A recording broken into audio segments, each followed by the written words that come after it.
Hey everybody, welcome back. We are today going to tackle the subframe. Get that back under there, get this thing back to a roller. You can see it hanging up back here. Wasn't happy with the finish that I had on it before, so ended up hanging it up and made a homemade paint booth here in the garage and painted her up again. So we're gonna tackle putting this underneath there. You'll see me wrestle it by myself, trying to get it under there, but we'll get it up there, hopefully without too much damage to the fresh paint job that I put on it. We do have some new polyurethane mounts that we're going to use on it. The old ones were pretty roached out, so went ahead and picked up a brand new set of polyurethane mounts for the subframe and the core support, so and get that underneath there and yeah, get it all squared up. Watched a previous video of somebody doing it with a plumb bob, and that's how we're going to do it. I know there's alignment holes on the chassis, and you're supposed to stick a rod up through the motor or the mount, but I'm going to do it this way. I feel like I can do it a little bit more precise. The alignment is critical when it comes to this because everything bolts off the front of the car. So with that, I'm gonna start wrestling this thing underneath and get it bolted up in place loosely, and then we can go ahead and start the squaring up process.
Well, that's what it is. It's under there now, so little struggle. Use your brain a little bit, use your melon. So I'm gonna go ahead and sweep my floor down here and get ready because we're gonna be putting some pieces of tape on the floor where the plumb bob drops at, and that way we can measure from the pieces of tape where we need to be as far as the subframe goes. So I'm gonna go ahead and get that all cleaned off and yeah, get this thing squared up so we can keep going on it. Ready to at least be able to push it around, you know, just to move it a little bit. So we'll go ahead and start working on that process. So after a little while, I finally got the subframe underneath the car and aligned. I'm not going to go through that whole process because, again, same thing as the undercoat video, kind of a pain to do it, you know, just to give you guys better access and keep moving the camera around. So I got it all underneath, all squared up. I'll take you under there and show you the way I did it. I'll put in a picture of the measurements here so you guys can see what I went off of. And then, but now I'll take you guys back underneath and I'll just kind of show you the way I did it. I used a plumb bob and some masking tape and permanent marker and a hand from my wife. She had to come out here, help me with a couple measurements just to make sure it was square. And I will show you the holes and kind of the way I did it. So I'll go underneath here. So like before, we got it all undercoated. See the subframes now underneath, new polyurethane mounts. So there's a hole back here by the rear subframe. By the rear, there's this one here. You guys can see it. That's not the hole you want. See, that's in front of the spring pocket. The one you want is back here. There's an oblong hole here, and then it's the one behind it. You can see it right there. So what I did was I put my string through, dropped my plumb bob down, tape on the ground, and you can see my little black mark there. That's where that hole lined up on the ground. You can see on the other side I did one over there too. And then on the subframe, where you measure from on the subframe, you got your mount, and there's another hole right here. This is for your trans mounts, so it'll give you kind of a, so there's another hole here. So I dropped another plumb bob down, got my other measurement on the floor, as you can see my disgusting floor from doing the undercoat, and did the same on the other side there. So I measured from that point back there, crossed it over to that point, and took my measurement. And like I said, you see on you'll see on that, if you need to refer back to the picture I showed earlier, got my measurement there, and then went back from that measurement to this measurement here on this side of on the passenger side of the car, and got my measurements right there. And then went all the way up here to the front of the car. You'll see another one, and then went from side to side. I got two marks. I got one on that side by the rear wheel and on this side, and I measured both of them and made sure they were square, the same measurement from side to side. I come back up and I'll show you that hole. So it's the hole smack dab right in the center. You can see I went down, got my mark here. This is just a leftover piece of tape. Got my mark there and measured all the way back from side to side, all the way to the back ones, way back there, and made sure that they were square with each other. And then easy tighten it up. And then rather than measure back, I know those aren't going to change because that's the back end of the car and that's not going to change. But after I tightened it down, I re-dropped the plumb bob through this hole and made sure it lined back up with the mark that I had on the floor so it knew it didn't move. So that was kind of a real brief go through of how I ended up squaring it up and getting it back underneath the car. I got my jack stands moved in my subframe now, so I'm not screwing up the pinch weld back there on the car with extra weight that I'm about ready to hang off the front of this thing.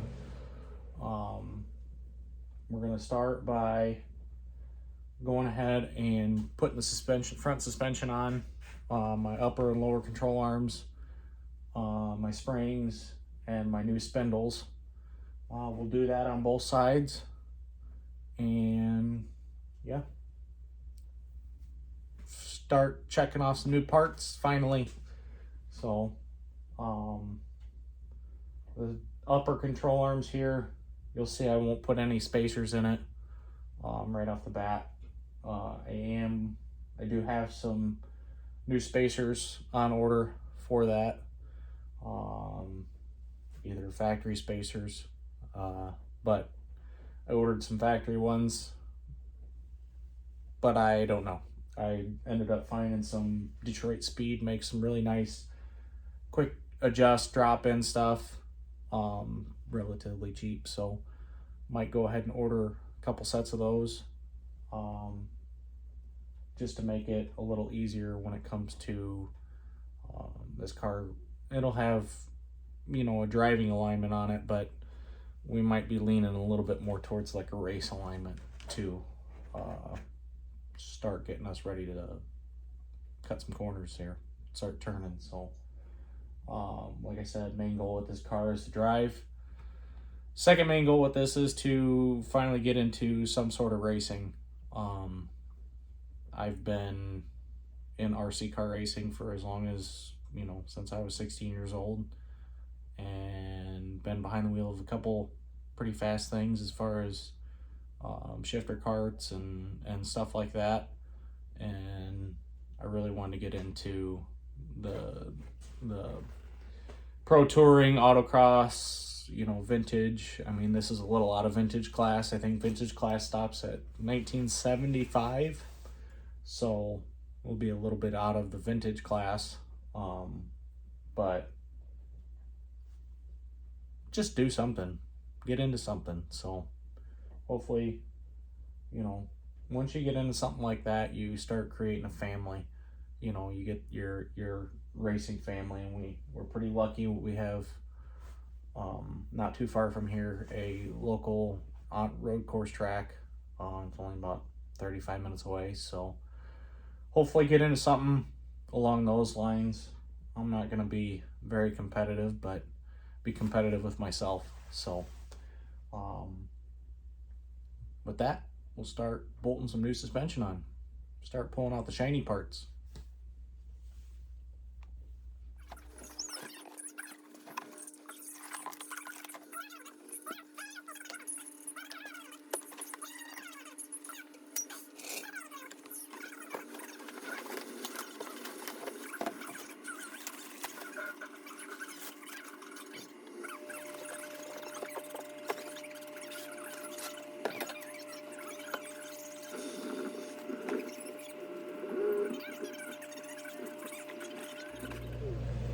Well, here she is, boys. So, you guys been following around for a little bit. I hinted that we were doing a whole new front suspension on this car. Also rear suspension. But this is what I went with. So what this is, let me get the spindle out of the way. What this is, it's the Hotchkis 2.5. Stage 2.5 kit. Comes with upper and lower tubular control arms.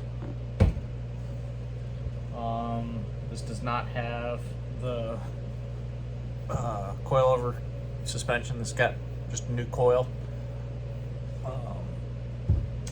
So with the 2.5 kit, like I said, you get the upper, you get the lower, you get the spring.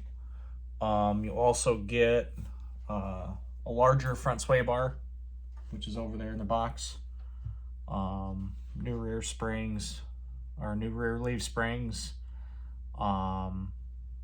and a sway bar front and rear. So that's what we're gonna go with. New shocks, Fox Tune shocks. I'm not sure once I get into it if I'm going to keep the springs and the Fox shocks. I know I probably will and drive it around for a while, but I know I'm probably going to want some more adjustability and stuff in the car when I start actually doing some autocross and racing with it. So, but for now, this is it. We're going to go ahead and start bolting some of this stuff on. Like I said, we're just going to bolt the upper control arm on with no spacers. up top, just to for now, until we go start getting the alignment done and all that. So, but with all that, we're going to start bolting some of these on. Like I said, going through and already, these are brand new bolts, all black oxidized.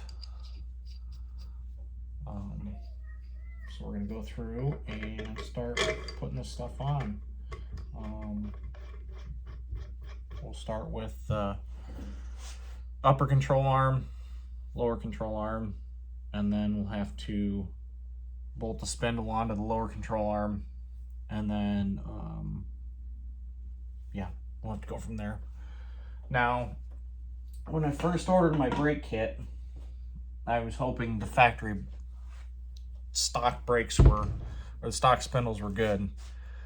They ended up not being very good, so they had quite a bit of wear, and I just wanted new spindles. Well, a lot of you guys know they don't make factory spindles for these cars. You end up having to go to something like Willwood, I think, makes their own spindle for it. Ride Tech makes their own spindle for it, for their, and then Willwood provides the brakes on those. Well, I had already spec'd out the brakes for a factory spindle. So, luckily, I know it's kind of mixing stuff up again, but luckily, QA1 makes a factory replacement front spindle for this car. It's technically their racing spindle, dirt track spindle, but as you can see, I already got the Willwood bracket on. The nice thing about the QA1 stuff and the Willwood stuff is the mounting holes back here. On a factory spindle, you have to drill and re-tap those, because these mounting holes are just for the dust shield for the brakes. These are already tapped and drilled to fit the Willwood bracket. I'll put in a picture here. I know it sounds kind of scary, but taking a brand new spindle and cutting it up.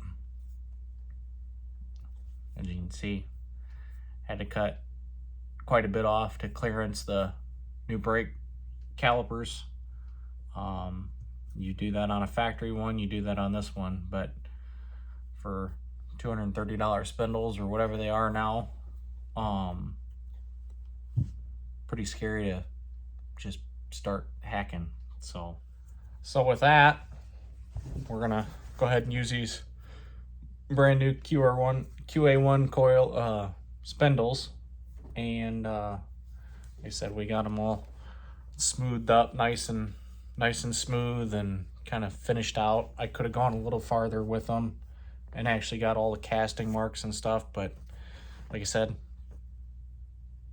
not like a Riddler show car, not gonna be no high dollar, I mean, we're gonna have some money into it, but we're building this for fun and driving and do some autocross stuff with it. And I mean, don't know how far we're gonna take it. So like I said, this is what we're starting with. And yeah, so we're gonna start bolting some of this stuff on. First, we're gonna go through and start by none of these ball joints. These are all greasable. The pivot points are all greasable. Not so much the pivot points we're going to worry about right now, but the ball joints, we're going to go ahead and grease them and get them ready to go connect to the spindle. And yeah, start going on this. Like I said, it's the fun part. We get to start bolting new parts on, new shiny parts. So let's get going with that. Like I said, we'll get down here. So you can see, I've already started bolting some stuff on. We'll start with the upper control arm. And all new bolts. just re-oxidized. Like I keep saying, this is not getting any shims right now, just for the simple fact of they're not here yet, and I'm not going to put crusty shims in there. So, plus kind of waiting for the alignment to come through. So we will go ahead and get these upper control arms bolted on, and then I will come back with the lowers. So with the lower control arm, you're gonna end up having to hit it with a hammer. You guys can find these relatively cheap, rubber mallet or dead blow, relatively cheap. They do fit in there tight. With this particular car, the lower control arm has these inserts here. This 1980 uses a different size bolt for the lower control arm, a bigger bolt. So you have to pop those out, replace those with the other ones they provide for you. They provide the lube and everything else to put those in, but I'm going to go ahead and wrestle this in place.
And that's the lower control arm. We're going to go ahead, already clocked. You can see up here, already clocked the whole 90 degrees with the frame, subframe. You can see this one down here needs to be clocked. You do that so that when you're putting the pin in to hold your castle nut, it's just a little easier to fit through the hole. Come up here for some, like I said, putting this all together. Even new parts need to be cleaned. Just using a simple Meguiar's, what is it? Like a quick detailer. This has got some ceramic additives in it. Does really good for cleaning up some of these small parts. You'll see if I do a detail video, I have my certain products and stuff I use, and Meguiar's is a lot of them. I think the only thing I stray away from Meguiar's with is like aluminum polish or wheel polish. Mother's makes a really nice paste that I've come to like, but it doesn't have to be super clean, but might as well do it while you're at it. So get this thing all cleaned up. I ended up putting a little bit of tape around the bolts, just a little bit of tape around the bolts so I didn't scratch the subframe when I was tightening them on there with the socket. So I'll get this all cleaned up and start getting our spindle and our spring ready to go in.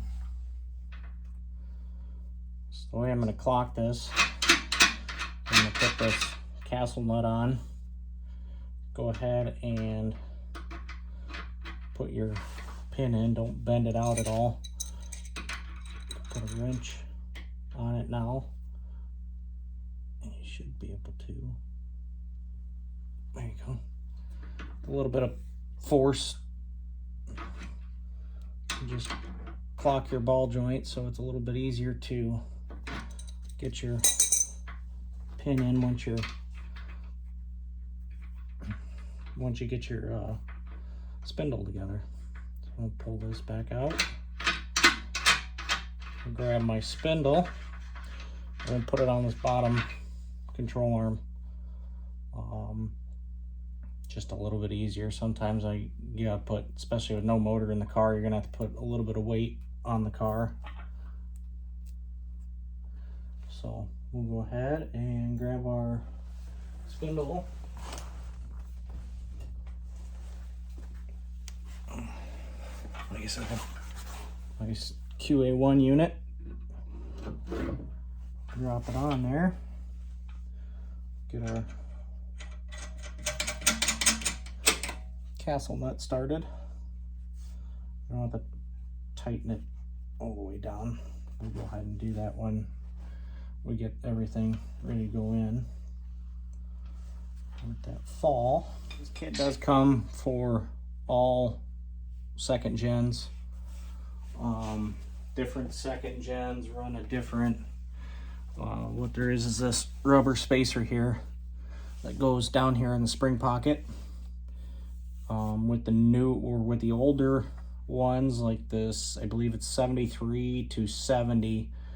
There's actually a aluminum spacer that goes in here to bring you up to factory height, or you take that spacer out and that will take you to a I think it's a 1-inch drop. Don't quote me on the specs on that, but don't forget to put your rubber spacer in. I like to clock. See on here, it's got like a relief for the coil. So when you go to put the coil on, you line it up so it's right there, and that fits into that relief, so it leaves pressure all over the spring. So we'll go ahead. This is where it kind of gets tricky and a little bit dangerous, because you're going to have to compress that spring. So make sure you got that rubber all clocked in there.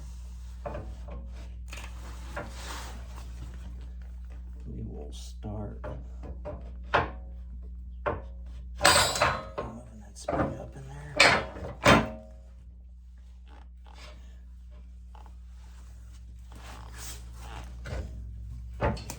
Look down in there and make sure I got my rubber lined up.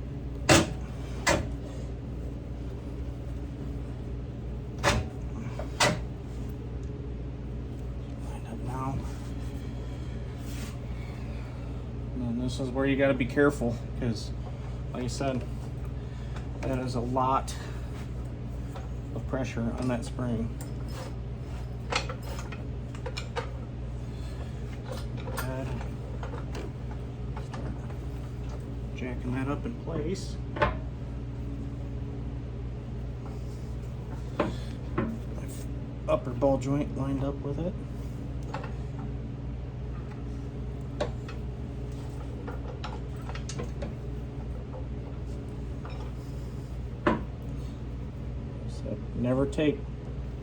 Never rush something too much. You rush it, you're gonna hurt yourself or somebody else. Your life's not worth this car. So, washer on. I know it may seem like I'm out here working by myself all the time, but my wife's always inside, and she does come out and check on me.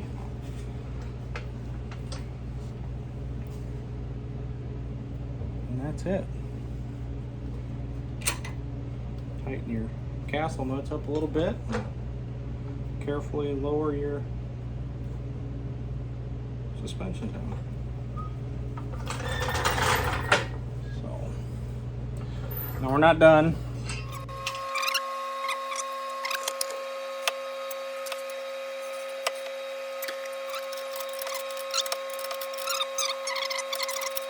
Tighten down. And move on to the spindle. So I'm going to finish tightening this up, get these in place, and then I am going to, I believe, in this episode, I'll come back and I'll have the other side done. I don't know if I'm going to dip too much into the brakes today, this episode. I think I might just do that in its own episode. But we'll come back and do the brakes. Like I said, we got a new front sway bar that we'll bolt on there and get that set up in place. Like I said, this isn't really a tutorial on how to do this stuff. More or less just documenting the process of what I'm doing. So I think it's going to be a pretty cool build. So that's why I want to document it, and you know, maybe push some of you guys to want to get into doing something like this on your own, giving you little tips and tricks in here. But like I said, all this stuff comes with directions. Follow the directions, you'll be fine. So we'll go through and finish this up. I'm like an idiot, I forgot to film an outro. But here's some beauties. If you like what you see, like, subscribe, stay tuned for more content, and enjoy the process of building my dream car.